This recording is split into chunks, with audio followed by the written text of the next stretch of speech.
Dahil hindi lamang salapi ang kanilang ninanakaw, kundi pati ang kalusugan, pangarap at kinabukasan ng mga susunod na henerasyon na Pilipino. Kaya't hindi natin dapat ipagwalang bahala ang maliliit na panlilinlang. Ngayong araw ng mga bayani, tila may babala na naman si PBBM sa mga nasa likod ng flood control scandal. Mananagot ang mga nangurakot at abusadong opisyal. Sa gitna ito ng tumitinding revelasyon kaugnay ng flood control projects na umano'y maanomalya, ang ilang tauhan ng DPWH todo depensa. Magandang gabi, ako po si Willard Sheng. DPWH District Engineer arestado matapos tangkaing suhulan si bilyonaryo Congressman Leandro Leviste, kongresista magsasampa ng kaso. Umano'y useless rock shed sa Cannon Road na sinita ni PBBM, dinepensahan ng DPWH official. Isa pang opisyal ng ahensya may hamon naman sa mga kongresista. Ang detalye sa aming exclusive reports. Mga kontratistang no-show sa Senate hearing, pinasabpina na, kabilang sa kanila ang campaign donor ni Senate President Francis Escudero. Umano'y marangyang pamumuhay ng mga dawit sa flood control scandal, pinuna ng netizens. Governor Shari Antan, pinaliwanag ang pagpapaulan ng pera sa event sa Samar. Isa pang exclusive, abogadong nagpapadeport noon kay bilyonaryo miner Joseph C., ikinatuwa ang pagkakaaresto sa negosyante. Philippine Nickel Industry Association pumalag. At sumakses na naman, Pinay tennis ace Alex Ayala gumawa ng her story sa US Open.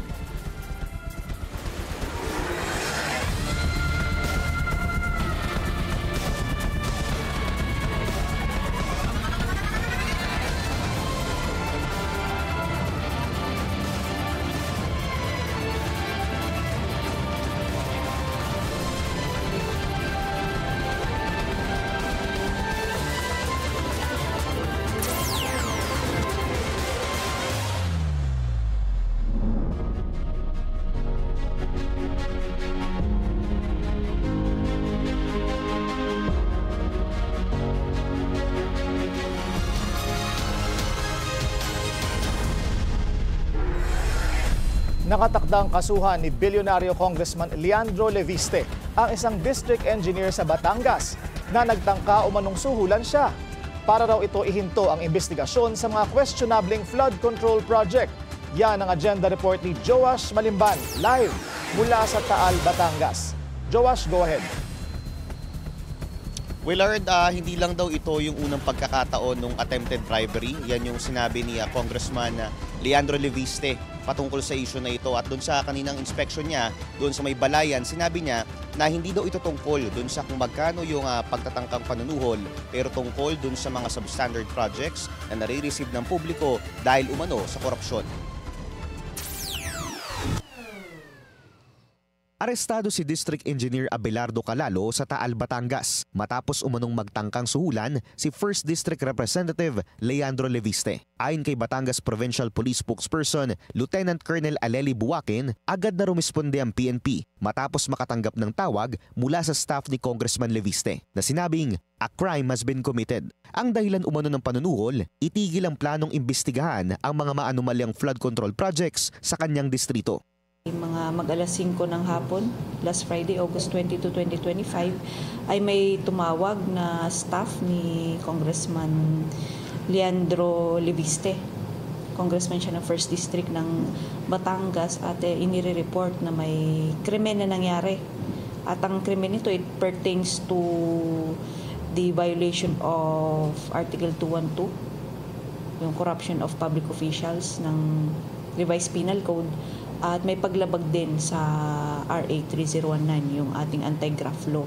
Ayon kay Lieutenant Colonel Buakin, aabot sa 3.1 million pesos ang na-inventory nilang umano'y bribe money. Ayon sa source ng bilyonaryo, Una na umanong pumunta sa opisina ng neophyte congressman ang district engineer. Ilang araw na ang nakalipas. Nag-offer daw ito ng 5 to 10% cut o 180 to 360 million pesos sa 3.6 billion peso projects na una nang awarded sa 2025 budget. Nag-propose pa raw ito ng mas malaking bali na 15 to 20% para sa mga proyektong papasok sa 2026 budget. Nagbigay na rin daw ito ng mga kontraktor na willing mag-remit ng share ng congressman at nag-alok na mag-ayos ng meetings para makolekta ang bayad. Tinawag raw ito ni Calalo na standard operating procedure lamang. Sa programang Parikoy ng Abante, tiniyak ni DPWH Secretary Manuel Bonoan na wala siyang kukonsintihing tauhan na sangkot sa anomalous flood control projects. Kasing pag-iimbestiga para po anytime kailangan po namin isampa kung mga kaso na kailangan.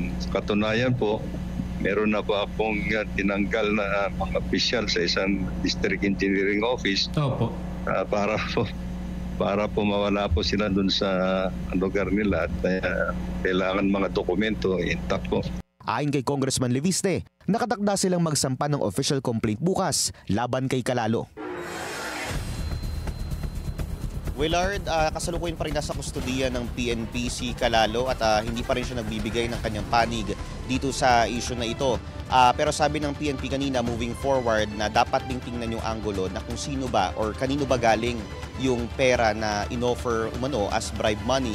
Dahil possibly daw, behind this district engineer, possibly na baka may mas malaki pang tao na nag-finance dito sa issue na ito. Willard. Alright, maraming salamat sa iyo, Joash Malimban, nag-uulat ng live mula sa Taal, Batangas.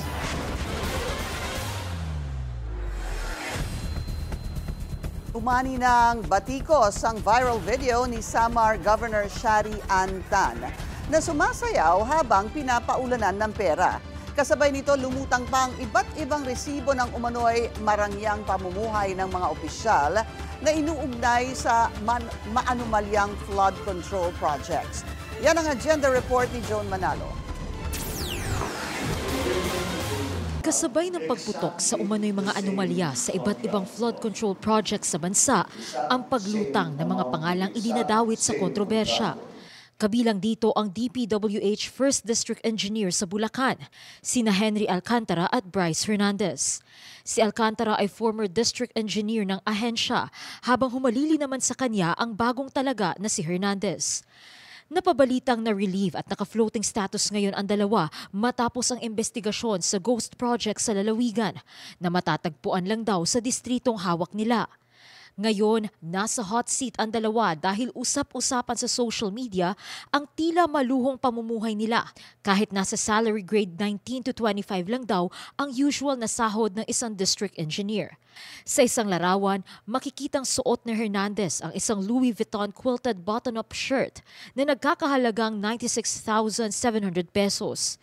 Nakitaan din siyang suot ang isang Audemars Piguet wristwatch na nasa mahigit 2 million pesos ang halaga. Si Alcantara naman nahuli sa isang larawan na suot ang isang Louis Vuitton Rivoli sneaker na nasa $1,258 ang presyo. May isang larawan din siya na suot niya ang isang Patek Philippe Nautilus watch worth 11 million pesos. Pero hindi lang ang mga engineer ang kino-call out ngayon sa social media. Kasama na rin ang mga contractor at local officials na hindi nakaligtas sa pamumuna ng publiko. Isang video ni Samar Governor Shari Antan ang kumakalat ngayon sa social media kung saan makikita nagsasayaw siya habang pinapaulanan ng pera. Nakunan umano ang nasabing video sa isang event sa Samar Convention Center nitong Sabado na dinaluhan din ng iba pang local officials. Pinuna ito ng maraming netizen at tinawag pang flood control gala. Binigyang diin ng isa, wala ito sa lugar dahil napakaraming substandard na proyekto sa lugar at naghihirap na ang mga kababayan. Pero giit ni Tan, tradisyon lang daw nila ito sa probinsya. Sa text message sa Billionario News Channel, pinaliwanag ng gobernador na napupunta rin daw ang pera sa simbahan at mga barangay project. Kaya nakakalungkot anya ang pagtuligsa ng ilan sa kanilang tradisyon. Kabilang si Tan sa ruling political clan ng probinsya na ngayon ay nauugnay sa ilang mga proyekto ng JFR Construction Incorporated.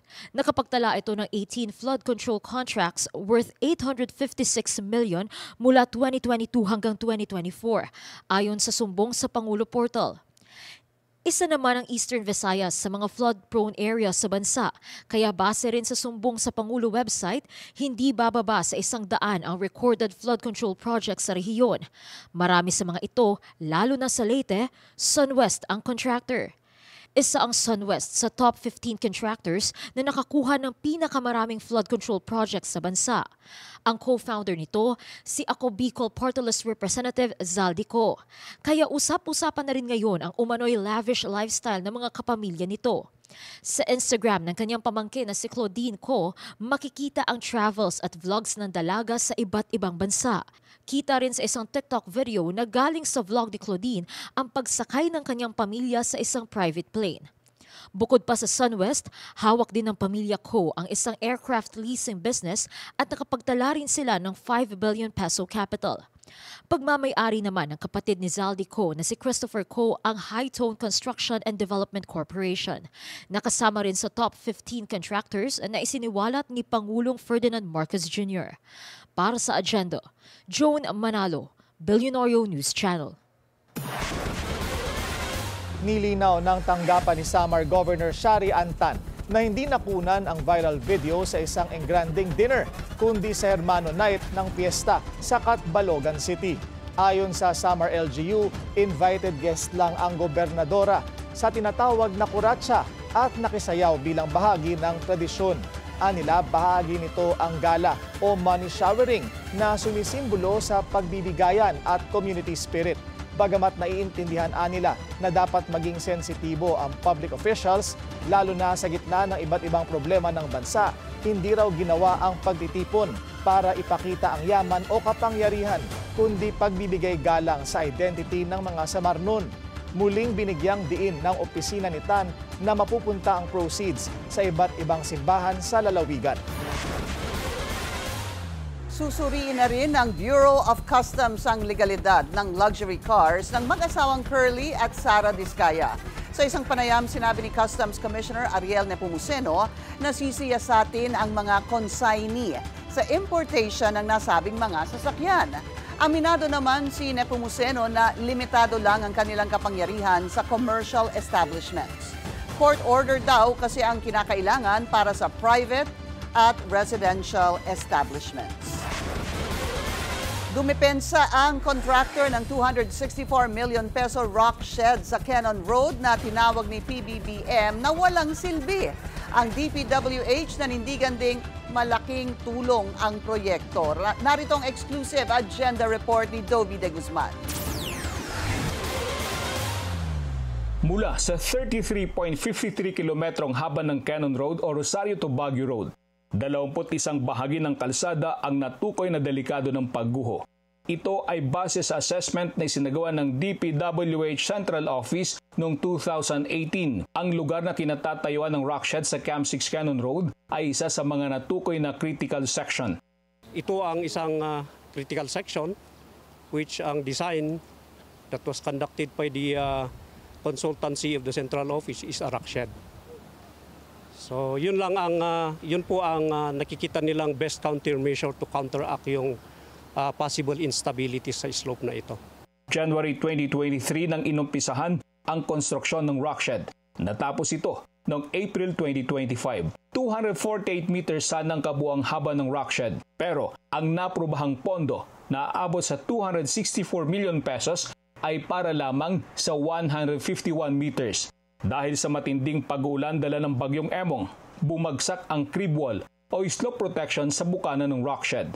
Para kay Pangulong Bongbong Marcos Jr., naiwasan sana ito kung hindi palpak ang pagkakagawa.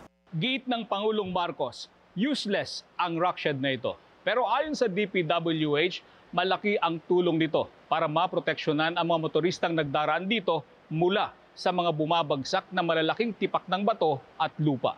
Ang 3K Rock Engineering na pag-aari ni Engineer Francis Cuyop ang gumawa sa rock shed. Nanlumo siya nang marinig ang komento ng Pangulo. Were you able to sleep last night, sir?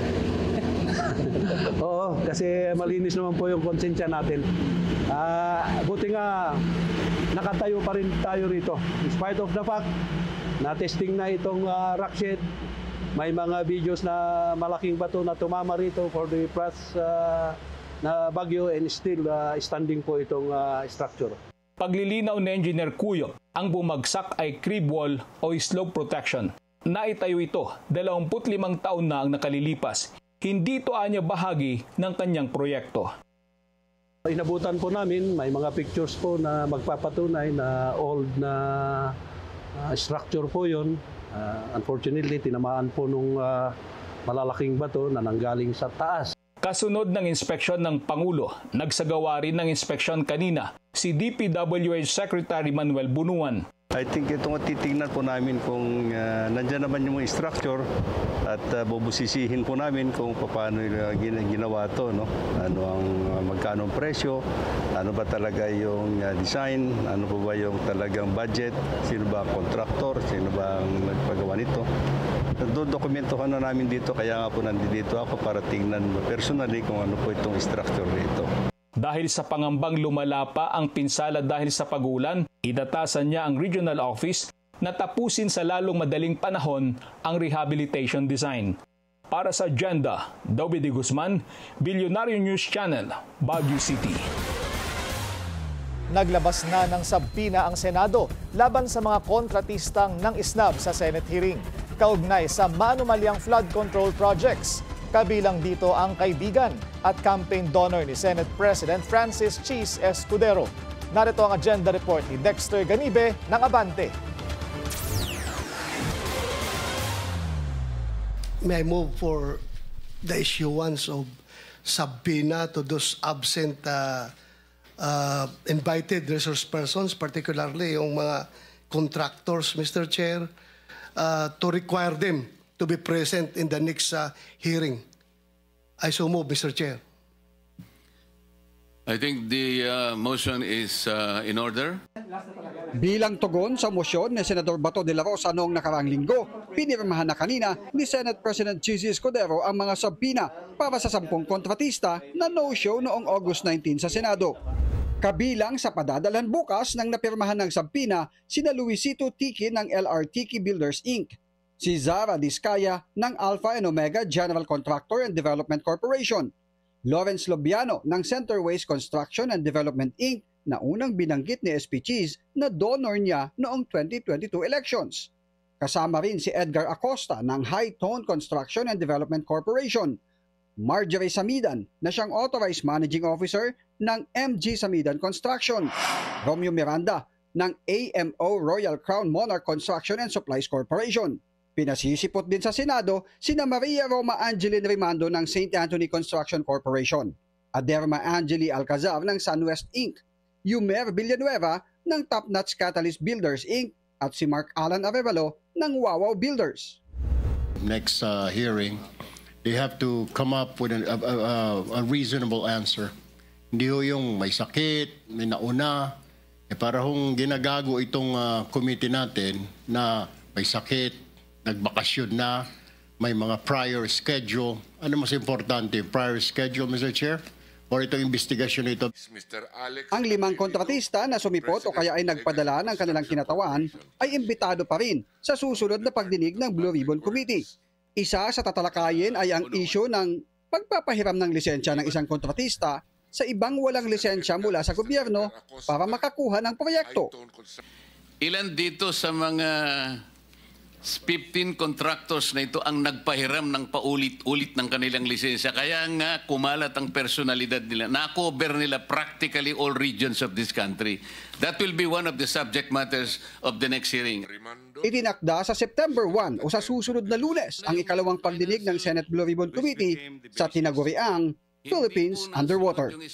Para sa Agenda, Dexter Ganibe, Abante. Tila may banat na naman si PBBM sa mga nasa likod ng flood control scandal. Ang malinaw niyang mensahe ngayong araw ng mga bayani, panagutin ang kumikitil sa kinabukasan ng bayan.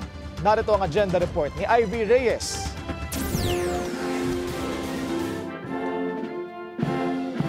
Ngayong araw ng mga bayani, ang definisyon ng hero para sa Pangulo, tapat at may pananagutan. Dahil hindi lamang salapi ang kanilang ninanakaw, kundi pati ang kalusugan, pangarap at kinabukasan ng mga susunod na henerasyon na Pilipino. Kaya't hindi natin dapat ipagwalang bahala ang maliliit na panlilinlang. Ito ang tila pasaring ni President Bongbong Marcos sa mga kurakot na opisyal at contractor sa gitna ng investigasyon ng administrasyon sa maanomalyang flood control projects. Ayon sa Pangulo, may mga taong inuuna ang pansariling interes kaysa sa bayan. Dapat din daw maging wake-up call lalo na ng kabataan ang katiwalian sa lipunan. Bili nito, dapat manatiling kritikal ang publiko at makipagtulungan sa pamahalaan para sugpuin ang korupsyon. Ito ang pangako ng inyong pamahalaan. Hindi namin kayo iiwan. Pananagot din namin ang lahat ng sangkot sa anomalya at katiwalian. Ilalabas natin ang buo at pawang katotohanan at titiyakin natin hindi na mauulit ang kawalan ng respeto at malasakit sa taong bayan. Abuse of authority na raw ang ginagawa ng mga nangungurakot sa bayan. Ito rin ang sinabi ni PBBM sa pagbisita niya sa Benguet kahapon kung saan tumambad ang anyay useless na flood control project sa Cannon Road. Ang mga proyektong ito nagkakahalaga ng 378 million pesos. Sa rock netting project sa Camp 3 na may project cost na 114 million pesos, matinding kickbackan daw ang nangyari. Ang presyo ng rock netting is 3,200 pesos. Ang chinarge sa gobyerno is more than 12,000 pesos. So times 4. Times 4. So 75% ng kontrata kinikback. So that's the situation we are facing. Kaya't malala ito. Ayon sa Pangulo, overpriced maging ang solar lights, roller barrier systems at solar reflective safety devices. Kaya naman, on National Heroes Day, naway manindigan daw sa katotohanan ang mga Pilipino kahit hindi madali. Para sa agenda, Ivy Reyes, Billionaire News Channel. Kinundina ng isang grupo ng mga aktivista ang patuloy na panggigipit ng China sa West Philippine Sea. Tiniyak naman ng Department of Foreign Affairs na ipaglalaban ang karapatan ng bansa dito. Narito ang agenda report ni Francis Folve. Kinalampag ng Filipinos Do Not Yield movement ang Chinese Embassy sa Makati, kung saan sila nagsagawa ng lightning rally Lunes ng umaga. Ito ay para kondenahin ang pinakahuling pambubuli ng China sa sigalot sa laot, na nagresulta sa banggaan ng Chinese Coast Guard vessel at PLA Navy. Ang mga rallyista gumawa pa ng modelo ng Chinese vessel para maipakita ang delikado at agresibong hakbang ng China sa may Scarborough Shoal na sinundan ng deployment ng mas maraming barko sa may Ayungin Shoal. Sa pagsira po namin sa CCG at sa PLAN, magpapakita lang po nun na kung po yung dalawang nagsalpukan. Pinapakita din po namin na walang sa maliit na paraan na yun, pinakita po namin doon na medyo nakakatawa na yung mga malalaking barko nila nagsalpukan at nakalusot po ang PCG. Giit nila, dapat kilalanin ng China ang 2016 Arbitral Tribunal Award dahil kinikilala rin ito ng iba't ibang mga bansa. Nananawagan din ng grupo sa sambayan ng Pilipino na magkaisa at tumindig laban sa patuloy na pambubuli ng China. Una rito ang paghimok ng China Coast Guard sa Pilipinas. Natigilan na ang umano'y infringement, provocations at maling paratang sa kanilang law enforcement activity, alinsunod sa kanilang batas sa katubigan ng Renai Zhao sa South China Sea.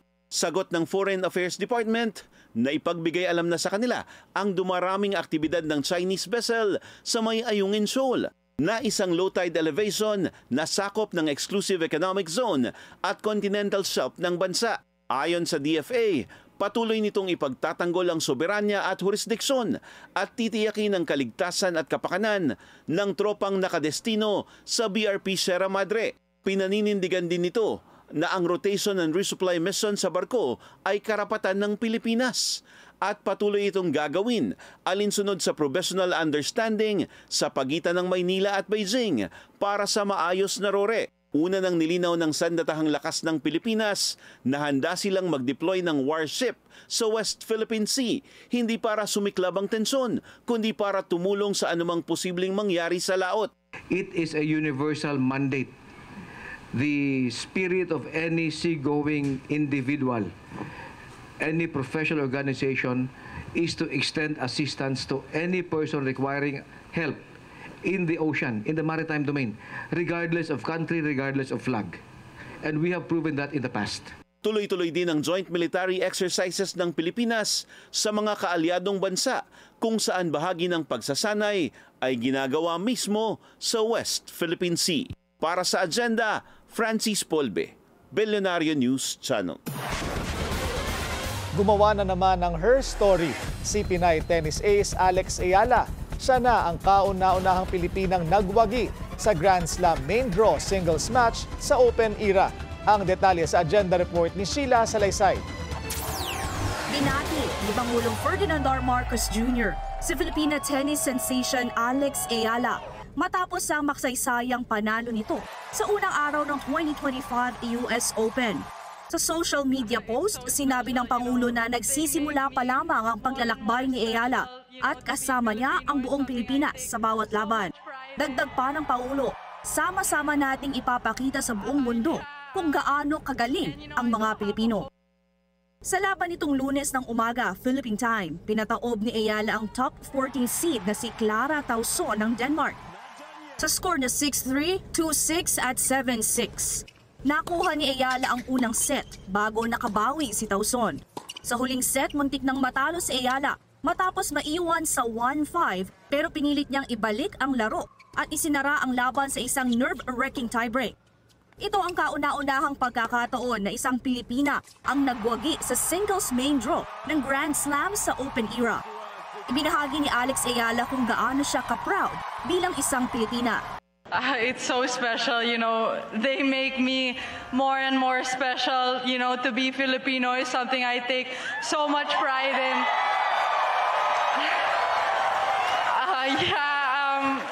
And I don't have a home tournament, so to be able to have this community here at the US Open, I'm so grateful that they made me feel like I'm home. Dahil sa panalo, uusad si Ayala sa ikalawang round kung saan makakaharap niya ang magwawagi sa laban nina Cristina Buxa ng Spain at Claire Liu ng USA. Isang maksaysayang panalo para kay Alex Ayala at isang makabuluhang pagpupugay sa diwa ng pagiging bayani ngayong National Heroes Day. Para sa Agenda, Sheila Salaysay, Billionaire News Channel. Ilan pang questionableng flood control projects eksklusibong binisita ng Billionaire News Channel. Susunod yan sa Agenda.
Traffic check muna tayo ngayong Monday holiday. Sa EDSA Mega Mall, maluwag ang daloy ng mga sasakyan sa magkabilang lane. Extended ang long weekend sa ilang lugar. Sinuspinde ng DILG ang pasok sa Metro Manila at 14 na probinsya dahil sa masamang panahon. Kabilang dito ang Aurora, Quezon Province, Rizal, Laguna, Camarines Norte at Camarines Sur. Wala ring pasok sa Albay, Sorsogon, Catanduanes, Masbate, Northern Samar, Eastern Samar, Leyte at Southern Leyte. At makakausap po natin ngayon Pag-asa Weather Specialist Chanel Dominguez. Chanel, magandang gabi. Magandang gabi din po sa inyo at magandang gabi din po sa mga taga-subaybay po natin. So update muna tayo dito sa binabantayan nating low pressure area. Ito'y huling namataan sila yung 130 kilometers east-northeast ng Borongan City, Eastern Samar. So ngayon mababa naman yung chance neto na maging isang ganap na bagyo. Pero inaasahan natin bilang low pressure area, mataas ang chance ng mga pag-ulan bukas dito sa Metro Manila, Cagayan Valley, Cordillera Administrative Region, Central Luzon, Calabarzon, Bicol Region, Northern Mindanao, Caraga at malaking bahagi ng Visayas. Dulot naman ng southwest monsoon na nakaka-apekto dito sa western section ng Southern Luzon. Makakaranas din tayo ng mataas na tsansa ng mga pag-ulan dito sa Buanga Peninsula, Barm, Sorsogon, Mimaropa at Antique. Sa nalalabing bahagi naman ng ating bansa, sa mga hindi ko pa nabanggit, magiging maaliwalas naman ang kanilang panahon. Pero asahan din natin yung mataas na tsansa ng mga pag-ulan, lalo na sa hapon at sa gabi. Dulot ito ng mga localized thunderstorm. Wala naman tayo nakataas na anumang gale warning sa anumang seaboards ng ating bansa. At yan po muna ang latest dito sa Pag-asa Weather Forecasting Center. Chanel Dominguez po, magandang gabi. Okay, Chanel. So, ang binabantayan ay tinatawag nga itong low pressure area, no? Pero nandyan din ang habagat. What are the chances na lumakas pa at maging bagyo itong LPA?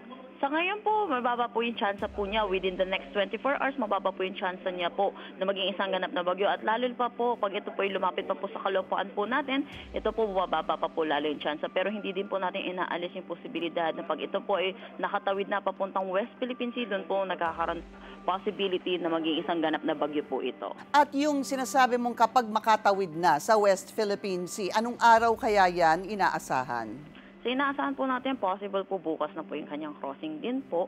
So yun po inaasahan po natin sa mga susunod na araw po. So kailangan talaga magbantay tayo, especially in the next 24 hours, no? Yes po, po. Alright, sabi mo nga yung habagat ay talagang magdadala din ng mga ulan sa ilang bahagi ng bansa. Yes po, lalo na po sa Zamboanga Peninsula, Barm, Sorsogon, Mimaropa at Antique. Alright, so patuloy nating bantayan itong LPA. Chanel, meron pa bang ibang sama ng panahon na umaaligi o paparating? Sa ngayon po, wala naman na po. Maraming salamat. Pag-asa Weather Specialist Chanel Dominguez. Nakatiwangwang ngayon ang isang dike rehabilitation project sa Plaridel, Bulacan matapos pumutok ang issue sa mga katiwalian umano sa flood control. Nangangamba ang mga nakatira roon sa posibleng panganib na maaaring idulot nito. Ang exclusive agenda report hatid ni Hannah T. mula sa Plaridel, Bulacan. Hannah, ano pa ang kwento ng mga residente dyan sa naiwang proyekto? Bakit naman naiwan yung proyektong yan? Nako Pinky, hindi bahain itong lumang bayan ng Plaridel dito sa Bulacan. Pero pangamba nila, no, sakaling hindi matapos itong construction na nilay this month lang daw nangyari, baka mangyari na itong hindi nila inaasahang pagbaha sa kanilang lugar. Nakalatag na sheet piles, mga materyales at hindi pa nagagalaw na makinarya. Ilan yan sa sumalubong sa Bilyonaryo News Channel team nang bisitahin namin ang isang site dito sa Plaridel, Bulacan. Ayon sa isang reliable source ng BNC, naiwan ang butas sa isang dike na dapat sanay proteksyon laban sa pagbaha. Iniwan umano ito ng Wawaw Builders dahil hindi na raw sila makakasingil matapos unang sumabit ang pangalan sa mga anomalya sa flood control projects. Dahil dito, ayon sa source, binabantayan ng mga mayor ng Plaridel at Pulilan ang sitwasyon. Ang project ay para sa Angat River na ilog sa pagitan ng dalawang lugar. Kapag hindi agad naayos ang dike, posibleng malubog sa baha ang magkabilang bayan. Ganito rin ang concern ni Nanay Edna na dekada ng residente sa lugar. Ayos lang mabuti para walang masyadong maapektuhan. Pagka yan hindi masasaraan at tumaas ang tubig, malamang lahat kami dito maapektuhan. Ayon sa mga residente, nitong buwan lang umano sinimulan maglatag ng equipment doon, kaya nagtataka sila kung bakit bigla itong naiwan. Dinatnan namin ng ilang construction workers sa site, pero tumanggi silang magbigay ng panayam. Last week lang daw sila naatasang magtrabaho rito at hindi nila kilala kung sino ang contractor. Na-recruit lang din daw kasi sila ng kapwa worker. Inatasan silang ayusin ang slope ng nasabing butas at anila, nasa around 1 month daw silang nakatoka roon. Ang Wawaw Builders ay top 12 sa 15 contractors na pinangalanan ni Pangulong Bongbong Marcos na kumorner sa 20% ng flood control project sa bansa mula July 2022 hanggang May 2025. Una nang nandiri si Senate President Pro Tempore Jinggoy Estrada matapos makumpirma ang ghost flood control projects sa ilang area sa Bulacan. Ilan dito, Wawaw Builders umano ang kontratista ayon sa DPWH. My office received reports that there are ghost projects in the municipalities of Kalumpit, Malolos, and Hagonoy in the province of Bulacan. Can you confirm this? Yes, Your Honor. That's true. Well, this is information that we have received, Your Honor. Tinutukan din ni Senator Ping Lacson sa kanyang privilege speech last week ang Bulacan na anyay may pinaka-notorious case studies pagdating sa flood control projects. Tuloy-tuloy na po tayo sa usapang guni-guni sa mga proyekto sa lalawigan ng Bulacan. Nasabi ko nga kanina ay ang pinaka-notorious sa aming mga case studies na sa ulat na rin ng mga DPWH officials at insiders at ilang contractors ay minumulto ng humigit kumulang 30 guni-guning proyekto. Ang General Manager ng Wawaw Builders ay si Mark Alan Arevalo na isa sa hahainan ng sabina para mapilitang sumipot sa susunod na Senate Blue Ribbon Committee hearing kasama ang 7 iba pang contractors na absent sa unang pagdinig. Base sa mga dokumentong nakalap ng BNC, daan-daang milyong piso na ang naipaubaya sa Wawaw Builders para sa flood control project sa Bulacan. Kabilang dito ang halos 47 million pesos sa Pulilan na sinimula noong 2023. May mga proyekto rin na umaabot ng 92 hanggang 96 million pesos sa Plaridel at Pulilan. At base sa abstract of bids, palaging nananalo ang Wawaw laban sa iba pang contractors. Ang mga dokumento ay pinirmahan ni District Engineer Henry Alcantara na ngayon nasa floating status matapos harangin ni Bunuan ang dapat sanay promotion niya bilang Assistant Regional Director ng DPWH Region 4A nitong Hunyo. Ang Bulacan ang isa sa may pinakamaraming flood control projects sa Pilipinas at pang-anim ito sa mga probinsya sa bansa na madalas binabaha. Pinky, sa ngayon, wala pa tayong update kung sino na nga yung contractor doon sa nasabing site at hanggang ngayon hinihingi pa rin natin yung panig ng Wawaw Builders. Pinky. Hana, para lang malinaw, no? Ang report mo, sinasabi mo kanina na may sira yung dike, hindi ba? May butas. Oo.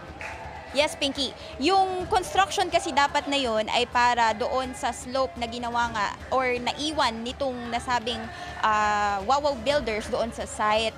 At ayon doon sa ating source, naiwan nila itong butas na ito na dapat sana ay kanilang aayusin dahil nga nagkaroon ng pasabog nitong buwan tungkol sa ghost flood control projects kung saan inuugnay itong Wawaw Builders.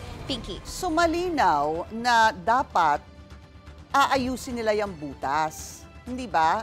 Tama ba ang aking pagkaintindi na dapat ayusin yan ng Wawaw? Yes, Pinky, tama. Sa ngayon, hindi pa kasi kinokumpirma ng mga construction worker kung sino nga yung contractor nila, kung mananatili bang Wawaw Builders itong nasa site o iba na ba sila na contractor na hinintay nga natin hanggang ngayong hapon pero wala pang sagot itong nasabing kumpanya. Pinky. Maraming salamat sa iyo, Hannah T. Nag-uulat ng live mula po dyan sa Plaridel, Bulacan. Suportado ng League of Cities of the Philippines ang utos ni PBBM na hingin muna ang pagsang-ayon ng mga lokal na pamahalaan bago ipatupad ang mga national government-funded infrastructure projects.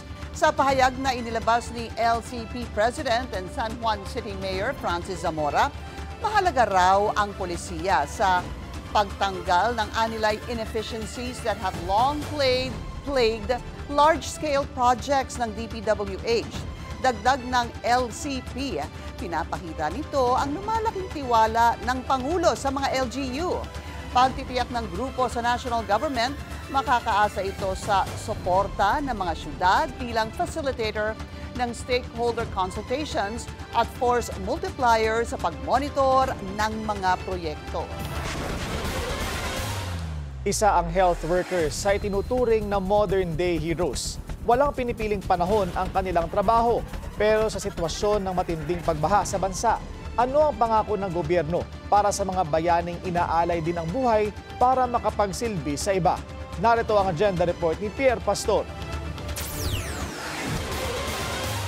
Dito sa state-owned Philippine General Hospital, nagsasanay ang mga nagsisipagtapos ng medisina sa UP College of Medicine. State-of-the-art ang mga kagamitan dito at itinuturing na home of the finest medical specialist sa bansa. Kaya't dagsaan ito ng mga Pilipinong nagkakasakit. Sakripisyo dahil sa sinumpaang tungkulin ang ginagawa ng mga doktor, nurses at iba pang hospital personnel sa PGH. Ginagawang prioridad ang kalusugan ng lahat ng dumudulog dito. Pero sila mismo ay hindi ligtas sa matinding baha sa harap ng ospital tuwing tag-ulan at sa mga sakit na maaari nilang makuha dahil dito. Si Maricel Casanova, isang housekeeping personnel, ay minsan nang kinailangang lumusong sa hanggang tuhod na baha at 18 meters na layo ng tatawirin sa Taft Avenue para makapasok sa PGH. Alam niya ang panganib na maaring makuha sa tubig baha, pero anya, ito ang pinakamalapit na daan.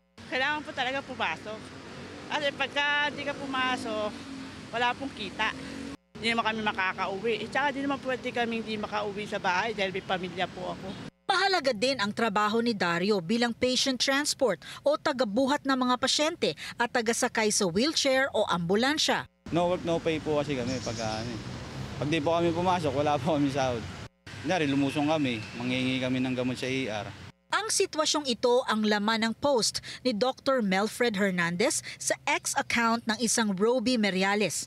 Ayon sa post, hindi naman pwedeng makancel ang trabaho kahit bumabaha dahil ang mga health worker ay inaasahang mag-duty rain or shine. Giit ni Dr. Hernandez, hindi naman daw sila humihingi ng kanselasyon ng trabaho kundi solusyon sa ilang dekada ng pagbabaha dito sa tapat ng PGH. Ito ay isa pang gate ng UP-PGH dito sa Padre Faure Street. Hindi naman ito gaanong inaabot ng tubig baha, kaya ito ay naging alternatibong pasukan at labasan ng mga empleyado ng PGH.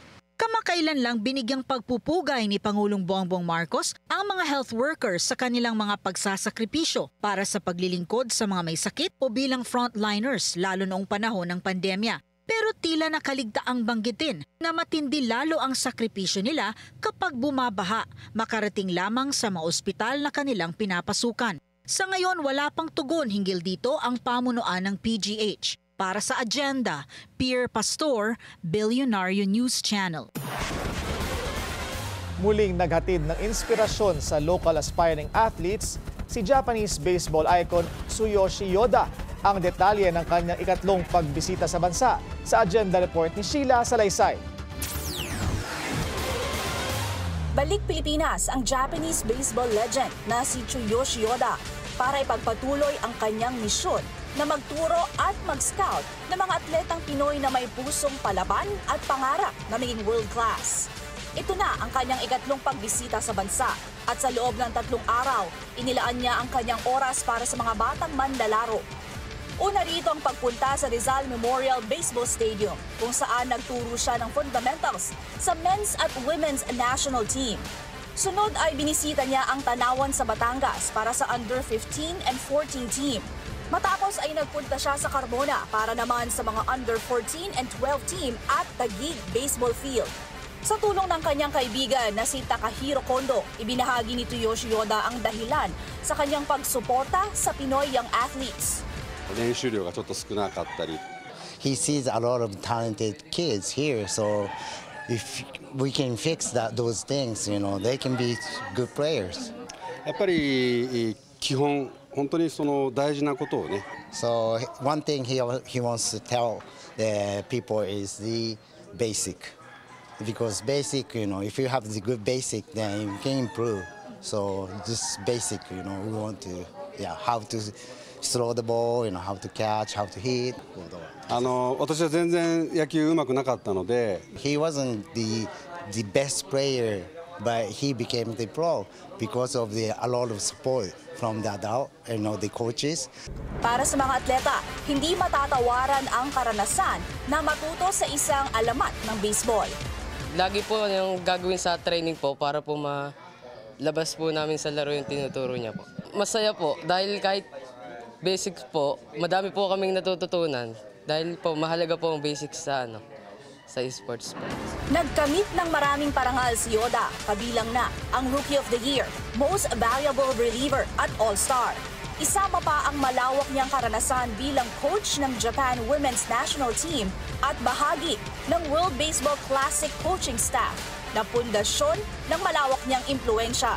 フィリピンの皆さん、こうやってフィリピンに来てね、いろんな機会をいただいてありがとうございます。Well, thank you very much for having us, here in the Philippines. Then, hope one day, those kids play in the Japan, professionally. So, they keep having passion, please. Don't give up the dream. Hindi lamang ito simpleng pagbisita. It's a turning point. With Tsuyoshi Yoda's guidance, this young Filipino baseball players acquires not only just skills, but also hope for the future. Simula pa lamang ito ng mas maliwanag na kinabukasan para sa mga atleta at sa paglago ng baseball sa bansa. Para sa Agenda, Sheila Salaysay, Billionaire News Channel. Pag-aresto kay mining tycoon Joseph C., pinalagan ng mga negosyante. Susunod yan sa Agenda.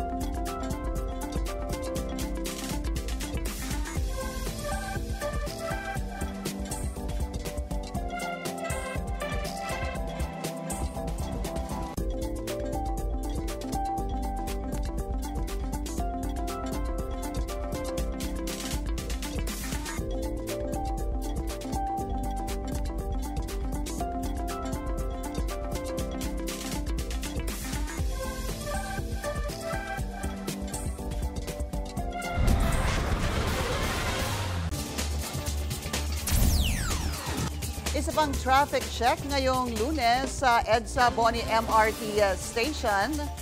Mabilis ang daloy ng mga sasakyan sa northbound lane. Habang umaapaw sa budget ang mga flood control project, ang isa pang proyekto na napapakinabangan sa Cavite, kapos naman sa pondo. Narito ang exclusive agenda report ni Joash Malimban. We are also challenging Congress to have a committee for stakeholders because doon namin kailangan yung presence ng Congress sa ground if there are some social issues. Yan ang hamon ni DPWH Undersecretary Emil Sadain sa mga kongresista sa gitna ng kontrobersya ng mga maanumalyang flood control project. Si Yusek Sadain ang namumuno sa Unified Project Management Office ng DPWH. Ito ang opisina na humahawak ng mga flagship o high-impact projects ng pamahalaan pagdating sa infrastruktura. Ayon kay Yusek Sadain, hindi dumadaan sa kamay ng mga congressman o district engineers ang kanilang mga proyekto. Madalas kasi, katuwang ng DPWH sa mga proyektong ito ang ilang foreign companies. Eksklusibong ipinasilip ni Yusek Sadain sa Billionaire News Channel ang isa sa mga proyektong nasa ilalim ng UPMO, ang Cavite Industrial Area Flood Risk Management Project. Isang proyektong decade in the making, katuwang ang Japan International Cooperation Agency o JICA. Along with the financial support, the Japanese government provides technical support. That is, Japanese consultant is now undertaking the construction supervision. Yes. And also, Japanese contractor is undertaking the project implementation. Binubuo ito ng 5 contract packages na nagkakahalaga ng halos 10 billion pesos at inaasahang matatapos ngayong 2028. Ang proyektong ito, long-term solution daw para sa baha sa low-lying areas ng Cavite. Partikular na sa mga bayan ng Noveleta, General Trias, Rosario, Kawit at Imus. Ang main component ng project, pagbuo ng isang diversion channel na babagtas sa mga bayan patungong Manila Bay. Madalas kasing sanhi ng baha sa mga lugar na ito ang pag-overflow ng Ilang-Ilang at Imus Rivers tuwing bumubuhos ang matinding pag-ulan. Yung baha po sa amin, hindi lang simpleng baha. May ano po ito, may puwersa, may current. Kasi yung tubig ho galing sa upland area, rumaragasa po yan eh. So kaya niyang sirain yung mga bakod, kaya niyang pataubin yung mga sasakyan.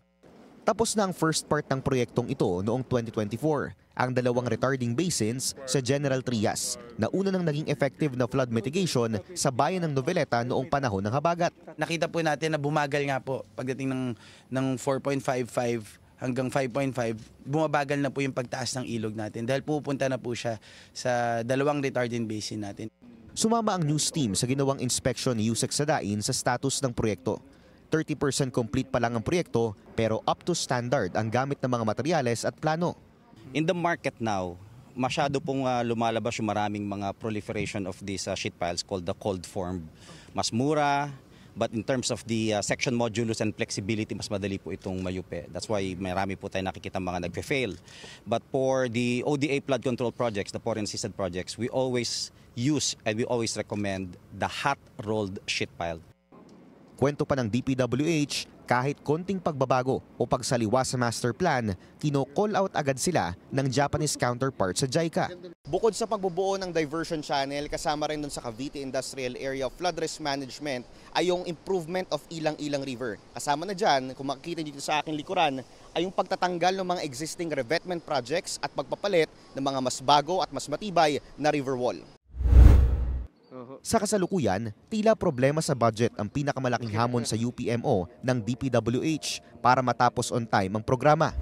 Una na kasing nasuspende ang construction nito matapos silang paglaanan ng zero budget sa Kongreso noong 2024. Noong 2022 naman, wala pang 1% sa mahigit 785 billion peso total budget ng DPWH ang nakalaan para sa kanilang opisina. Ganito rin ang kaso noong 2023 at 2% ngayong 2025. Panawagan ni Yusek Sadain, pabor siya na may mapanagot sa mga maanumalyang flood control projects. Pero aniya, sana ay makita ng Kongreso ang effectiveness ng flagship projects na less prone umano sa korupsyon. Maybe kung pwedeng kasuhan, kung talaga nagkasala, they can even put that in jail. Pero maybe Congress should leave us in the determinations of these projects. No? Once we have some study, wag nilang baguhin. Once we have a very specific program sa mamalakiang projects, wag nilang palitan ng iba. Because flagship projects has to be given a more important focus on budgeting. Hindi lang po ito sa flood control. Sa kasalukuyan, naghahanda na ang DPWH UPMO at ang JICA sa inauguration ng relocation site para sa informal settlers na naapektuhan ng kanilang proyekto. Bubuksan ng nasa mahigit 80 housing units sa bayan ng Noveleta sa Setyembre at sisimulan ng official relocation sa Oktubre. Handa na rin daw sa master plan ng mga kalsadang masasagasaan ng proyekto at kasama na sa kontrata ang construction ng 20 tulay para rito. Para sa agenda, Joash Malimban, Billionaire News Channel. Inulan ng batikos mula sa mga negosyante ang pag-aresto kay mining tycoon Joseph C. Ikinatuwa naman ito ng abogadong dati nang nagsampa ng deportation case laban sa businessman. Ang detalye sa agenda report ni Andrea Salve. Immediate release ang panawagan ng Philippine Nickel Industry Association para kay Global Ferro-Nickel Holdings Incorporated Chairman Joseph C. Inaresto siya ng Bureau of Immigration noong Huwebes dahil sa umano'y pamimeke ng kanyang pagiging Pilipino ala Alice Guo. Maliban sa natanggap na intelligence information, ayon sa BI, nagmatch din daw ang fingerprint ng mining tycoon sa Chinese national na si Chan Zhongzhen. Sa isang pahayag ngayong araw, iginiit ng PNIA na Pilipino si C at ito raw ay suportado ng nauna ng rulings ng immigration nang humarap din ito sa deportation complaint 10 taon na ang nakalilipas. Grave injustice at paglabag sa due process daw ang patuloy na pagkakadetine ni C nang walang legal na basihan at mere suspicion lang. Eksklusibong nakapanayam ng Billionaire News Channel ang abogadong kumatawan sa complainant ng deportation case laban kay C noon. Para kay Attorney Argel Joseph Kabatbat, malaking development ang pagkakahuli sa negosyante. Sobrang laki kasi nga siya yung isa sa pinakamalaking mining company sa Pilipinas. Tapos, hindi pala siya totoong Pilipino. We have nothing against the Chinese people na gusto nang dito manirahan, maging Pilipino. Meron naman talaga tayong proseso niyan, yung naturalization. So kung dinaan lang niya sa legal yan, yung pag-naturalize sa kanya, walang problema. Ilan sa mga argumentong iprinisinta ng kampo ni Nakabatbat noon ay ang umano'y irregularidad sa birth registration ni C. Questionable daw ang baptismal certificate na ginamit ni C nang mag-apply for late birth registration. Batay kasi sa dokumento, taong 1966 nang binyagan siya sa Christ the King Parish sa Batasan Hills, Quezon City. Pero paano raw nangyari yun kung 1991 itinayo ang simbahan? Iginiit din nilang Chinese ang ama nitong si Emilio C at lumabas sa government documents na hindi ito kinasal sa sinasabing ina nitong si Aida Samson Cue. Sa passport naman ni C na nakuha nila noong 2014, Manila ang nakasaad na place of birth nito na taliwas sa Quezon City na nasa kanyang birth certificate. Na-dismiss yung kaso sa deportation pati sa falsification dahil kapag kino-question mo yung kiniklaim niyang citizenship, hindi mo pala pwede mo nang kasuhan ng deportation o ng criminal case hanggat hindi mo napapawalang visa yung kanyang Filipino citizenship. Yan yung problema. Wala pa tayong jurisprudence na nagpapabilis sana sa ganung proseso nung isinampa natin yung kaso noong 2014. Sa gitna nito, inungkat din ni Senator Risa Ontiveros ang pagiging miyembro ni C sa auxiliary ng Philippine Coast Guard. Anya, bagaman non-government ang PCGA, nakakaalarma ito lalo't usapin pa rin ito ng national security. Wala pang pahayag ang PCG tungkol sa issue. Para sa Agenda, Andrea Salve, Billionaire News Channel. Dalawang Chinese nationals na booking sa umano'y bogus carnapping. Nagbabalik si Andrea Salve para sa detalye. Hindi na nakapalag ang lalaking Chinese national na ito ng palibutan ng mga otoridad sa isang talyer sa Caloocan City. Ang sasakyang ito ang itinuturong ninakaw niya mula sa isa pang Chinese national. Pero ang pinagtataka ng mga otoridad, iba ang karga nitong plaka sa iniulat ng biktima. Doon na napag-alamang scripted pala ang nangyaring carnapping. Nakibil nitong ating suspect na kinutsaba nitong ating biktima. Itong ating suspect para mapagtakpan ang isa pang krimen. Lumabas sa investigasyon na hindi ito ang sasakyan ng biktima, kundi ang wasak na sasakyang natagpuan naman ng pulisya sa isang warehouse sa Valenzuela. Gamit ang sasakyan ng suspect at ang plaka ng biktima, pinalabas daw ng dalawa na nakarnap ang sasakyan.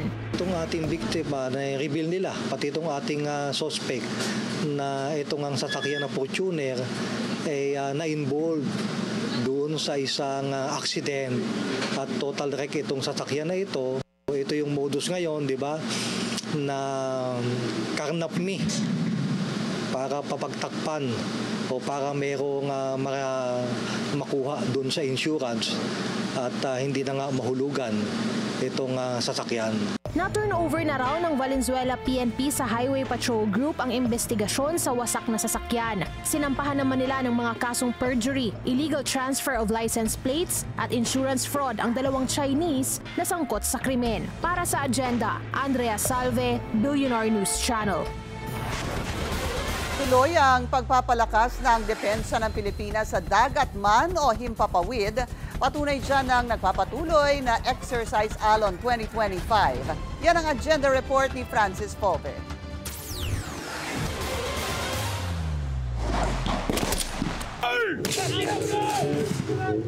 Ito ang eksena sa ginawang Combined Joint Force Entry Operation Beach Landing ng Australian Defence Force at mga miyembro ng Philippine Marine Corps sa Palawan. Ang live fire exercise ay bahagi ng isinasagawang Alon 25, ang bilateral military drill sa pagitan ng Pilipinas at Australia. Kasama rin ang Canada at Amerika. Ilan sa highlight ang pag-airlift ng Australian Defence Force personnel mula sa barko ng Pilipinas pasakay sa Australian MH-60 helicopter. Tampok din ang paglipat ng Royal Canadian Navy personnel sa RIB at transfer operations ng Philippine Navy personnel pabalik sa BRP Jose Rizal. Dinaluhan ito ni Defense Secretary Gilberto Chodoro Jr. at Australian Deputy Prime Minister and Minister for Defense Richard Marles. Ayon kay Chodoro, napakita sa War Games ang matatag na samahan ng Pilipinas at Australia. The exercise was very, very impressive, and this is a new venue, and you saw that the coordination between both the Australian forces and the Philippine forces were smooth. So we hope to be able to logisticize and to think of new scenarios as it evolves. Kasabay nito ang pagpirma ng Statement of Intent para palakasin ng defense and security cooperation sa pagitan ng Maynila at Canberra. There's an enormous amount of planning which goes into an exercise of this kind. You know, it's more than 3,500 servicemen and women participating in this exercise, 1,600 Australians who have come across for it.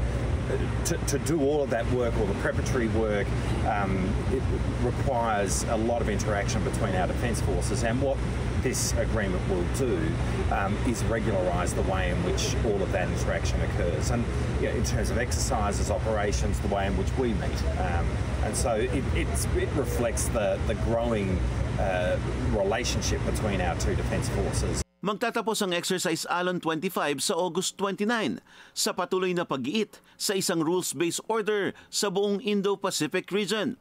Samantala ngayong araw, pinangunahan ni Australian Ambassador Mark Innes Brown ang wreath laying sa Rizal Park bilang pagkilala sa mga bayani ng bansa ngayong National Heroes Day. Ito ang isa sa mga unang aktibidad ng bagong talagang Ambassador of the Commonwealth of Australia sa bansa. Para sa Agenda, Francis Polbe, Billionario News Channel.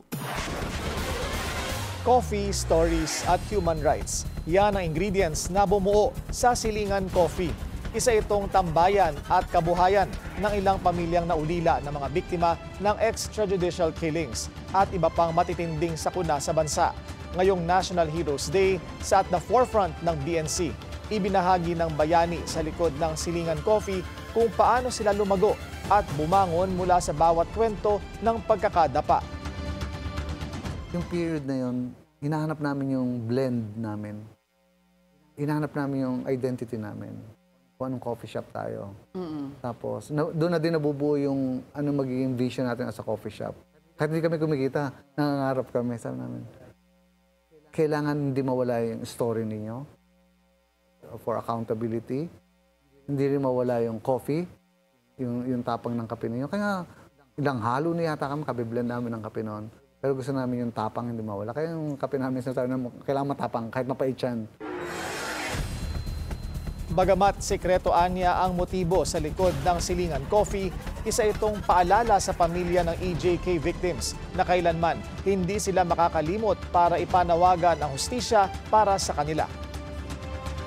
Sabi ko nga kanina, ang tagline namin is Coffee, Stories, and Human Rights. Kasi itong mga victims ay hindi nila alam kanilang karapatan eh. From dati pagkatok pa lang, dapat hinihingi na nila kung para saan po yan, sir. Walang ganun. Hindi nila alam kung paano pagtatanggol ang sarili nila. So, yung that tagline, ang pinakamalakas sa amin talaga is their call for accountability and justice. Kasi maliban sa may kinikita sila, pero ayun lang makalimutan ang ginawa sa mga mahal sa buhay. Pagsasabatas sa Konektadong Pinoy Bill. Welcome sa mga senador. Susunod yan sa agenda.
Traffic check ulit tayo ngayong Lunes sa EDSA Guadalupe. Maluwag ang daloy ng mga sasakyan sa northbound lane.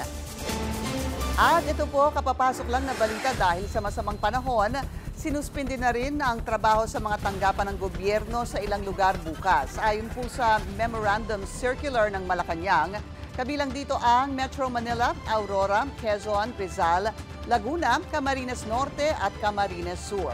Wala ring pasok sa Albay, Sorsogon, Catanduanes, Masbate, Northern Samar, Eastern Samar, Leyte at Southern Leyte. Patuloy ang digitalization ng Pilipinas matapos maisabatas ang Konektadong Pinoy Bill. Pero ang ilang telco companies may agam-agang sa hakbang na ito. Narito ang agenda report ni Hannah T.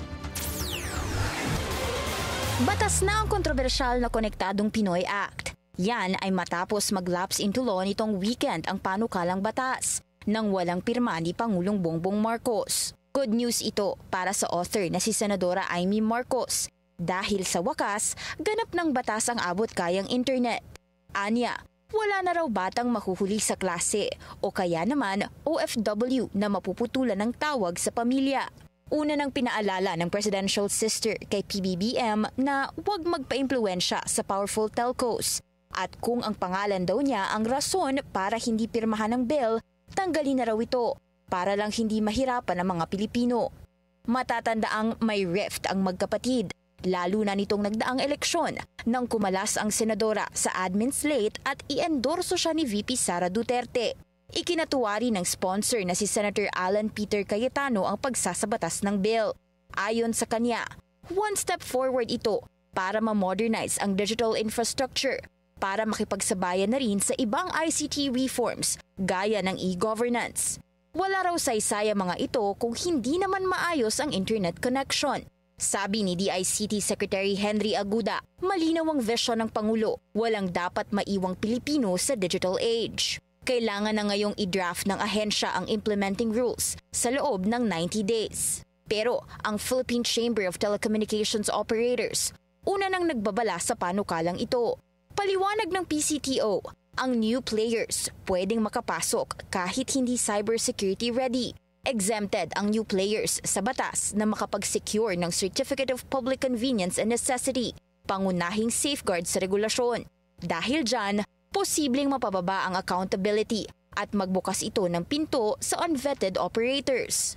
Bukod pa riyan, may 2 years ang new players na maabot ang standards, dahilan para magkaroon ng risks sa cybersecurity attacks. Una nang pinahayag ng telecommunications firm na PLDT ang pangamba nito at planong pagdulog sa korte, habang ang Globe hiniling na ibalik sa Kongreso ang bill para marepaso. Tiniyak ng DICT, mararamdaman agad ng mga Pilipino ang benepisyo sa legislation na ito. Para sa agenda, Hannah T, Bilyonaryo News Channel. Handa na makipagsabayan ang digital infrastructure ng Pilipinas sa ibang bansa. Yan ang paniwala ni Jose Luis Davao, dating presidente ng Philippine Cable TV Association sa panayam sa Business 360 ng Bilyonaryo News Channel. Layunin ng batas na padaliin ang pagpasok ng mga bagong internet service provider sa bansa para maparami ang mga Pinoy na may access sa internet. It's really the big signal to the whole world that the Philippines is open now for the digital transmission business, and we're ready to accept all investments for connectivity.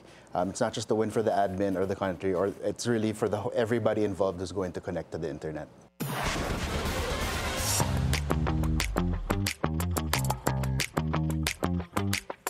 Muling nagbabalik sa recording scene si OPM legendary singer Martin Rivera. Over the weekend, ibinida ni Concert King ang Take Two album, a 9-track high-quality vinyl record where the reimagined versions of his classic hits like Forever in Your Eyes, Tell Me, and Be My Lady can once again be heard.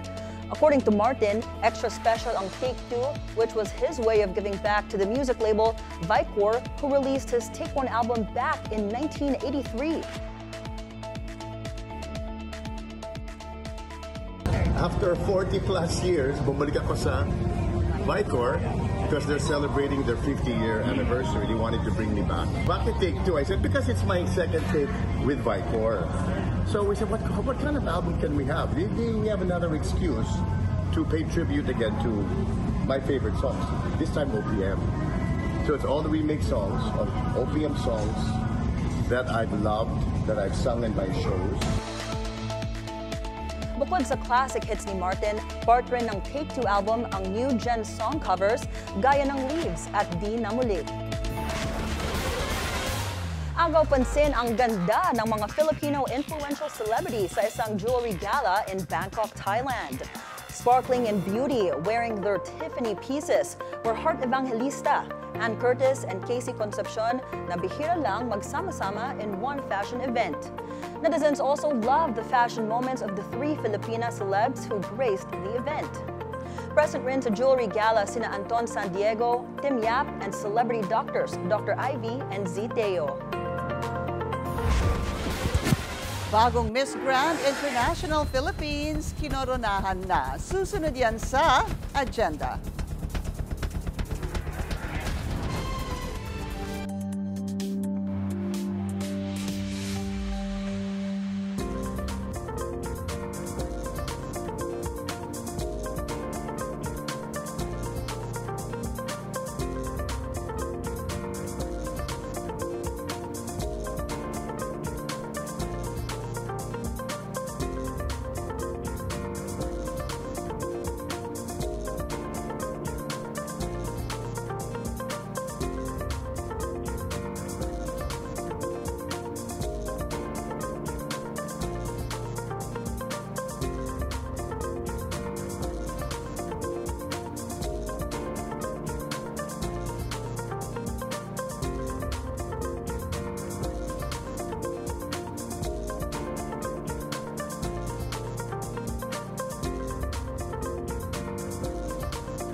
Isa pang traffic check ngayong Monday. Maluwag ang daloy ng mga sasakyan sa EDSA Orense, both lanes.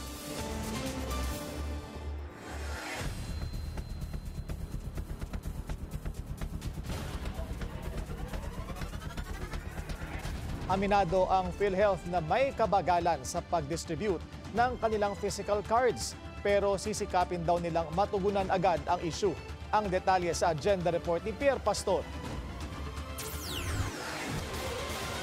Nanawagan sa Senator Bongo sa Philippine Health Insurance Corporation na pabilisin ang pag-i-issue ng PhilHealth Identification Cards o Physical ID para sa senador mas makaeengganyo ito sa mga tao na pumunta sa mga pagamutan at magpagamot. Ayon sa senador, iba talaga kung may hawak na ID ang tao. Anya, ito ang magbibigay kumpiyansa sa pasyente na humarap sa mga doktor sa isang ospital dahil sagot ng card ang pagpapagamot. Sa Senate Committee on Health and Demography hearing, nagpakita ng report sa Senator Go ng mababang pagtangkilik sa programang konsulta.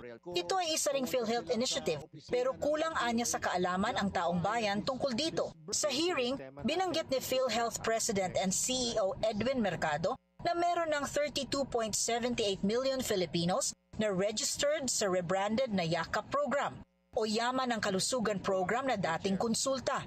Ang YAKAP ay may expanded primary care service kasama ang diagnostic test, gamot, cancer screening na walang bayad sa accredited facilities. Inamin ni Mercado na may kabagalan ang PhilHealth ID distribution, ngunit tiniyak niyang sisikapin nilang agad matugunan ang problemang ito. Dagdag niya na ngayong taon lamang, tinatayang nasa 682,000 ang bagong mga kasapi at classified as indirect members na nakatanggap na ng kanilang mga ID. Para sa agenda, Pierre Pastor, Billionario News Channel. Desidido si Senador Panfilo Ping Lacson na bubusisiin kung sino ang utak ng umano'y panunuhol kay Batangas 1st District Representative Leandro Leviste. Maliban sa district engineer, tiwala si Lacson na may mas malaki pang tao sa likod ng flood control scandal. Narito ang agenda report ni Dexter Ganibe ng Abante. Lumakas ang naunang teorya ni Senador Panfilo Lacson na malaki ang papel ng mga district engineer sa korupsyon na nagre-resulta sa mga substandard kung hindi man ghost flood control projects dahil sa pagkakahuli kay Batangas District Engineer Abelardo Calalo. This reinforces my theory do sa aking privilege speech na parang yung mga DPWH officials, at least at the district level, relegated na sila sa parang legmen or bagmen na mga powerful contractors. Why? Bakit yung district engineer, si Calalo, mag-o-offer ng bribe kay Libiste? Kaya panukala ni Lacson dapat panglaliman ang investigasyon sa tangkang panunuhol ni Calalo kay Batangas 1st District Congressman Leandro Aliviste. Anya, tiyak na mayroon pang mas makapangyarihan na nasa likod ng modus sa flood control projects. Ayon kay Lacson, kailangang matukoy kung sino ang funder o sponsor sa insertion ng budget para sa proyekto. Kaya dapat yung kaso should really be, yung investigation should really dig deep into what's behind itong attempt nitong si Calalo to bribe Congressman Libiste. Okay. There must be a powerful contractor behind this, and we have to find out. Kasi kung ganyan ang nangyayari, di ba sa Bulacan ganun din, parang yung sindikato, yun ang mismong district engineering office.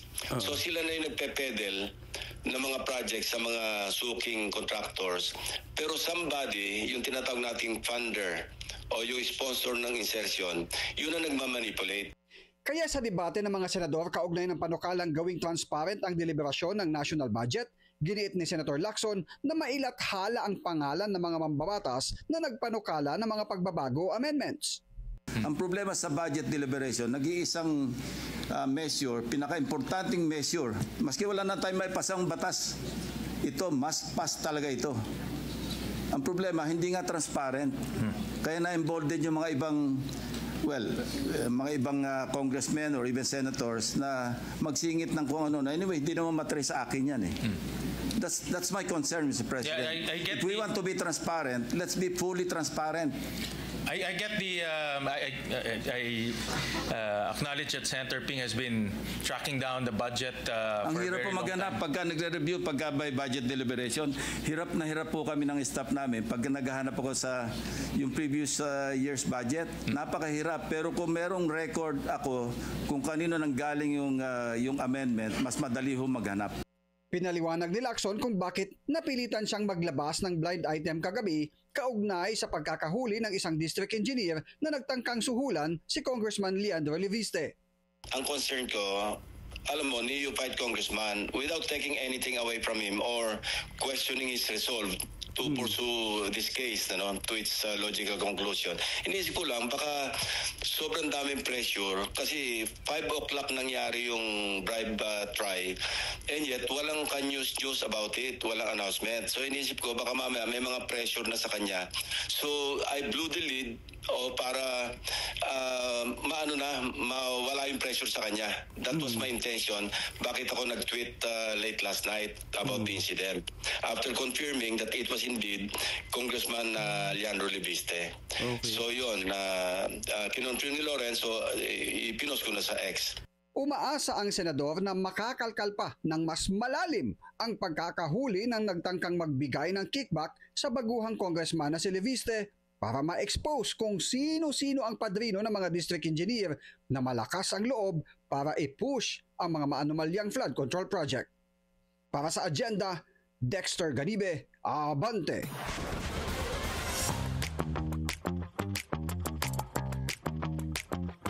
The show must go on. Balik shoot na muli ang cast and crew ng mega-hit Netflix series, Emily in Paris. Kasunod ito ng reports about the sudden death of 47-year-old assistant director na si Diego Borrella, who suddenly collapsed and tragically died on the set while filming the series of Venice, Italy. According to reports, Borrella likely suffered from a heart attack. The team behind the series immediately expressed their condolences. Mapapanood this coming December 18 ang Season 5 ng Emily in Paris starring Lily Collins. A new queen has been crowned. Nanalo bilang Miss Grand Philippines ang Pampanga beauty na si Emma Mary Tiglao. Ginanap ang coronation night kagabi sa SM Mall of Asia Arena in Pasay City. Si Tiglao ay isang 30-year-old news anchor na veterano na sa pageant world. Dati na rin niyang ni-represent ang Pilipinas sa Miss Intercontinental 2019. Lalaban si Tiglao sa Miss Grand International 2025 sa Bangkok, Thailand ngayong Oktubre. Filipinos are hopeful for a back-to-back win for the Philippines. And that's it from my end. Back to you, Pinky and Willard. All right, thanks so much, Mimi. Diba? Happy Monday Happy sa'yo. Monday. Oo. Oo nga, holiday at Alam mo, nakakagulat yung yung story kay Congressman Leviste. Yes, so Bakit talaga may sa ngayon sa tindi ng kontrobersya ngayon, bakit ka magkakalakas loob naman na suhulan yung congressman? nasuhulan noon na barya pa ang sinuhul. Installment ata. Installment. Oo, yun ang sinasabing umpisa. Pero anak ni Senator Lauren Legarda yung sinuhulan. Ang lakas ng loob. Pero tama, Senator Ping Lacson, kailangan mas malalim yung investigation dito. Siguradong merong nasa Something likod. gives. Yeah, Oo. Something stinks. Yes, oo. Para hindi paimbestigahan, para patahimikin yung congressman. Pero alamin natin. Alright. Lalalim pa ang kwento na yan. At yan ang ating agenda ngayong gabi. Ako si Willard Che. At ako naman si Pinky Webb. Sa bawat issue, may anggulo at ang balita, may agenda.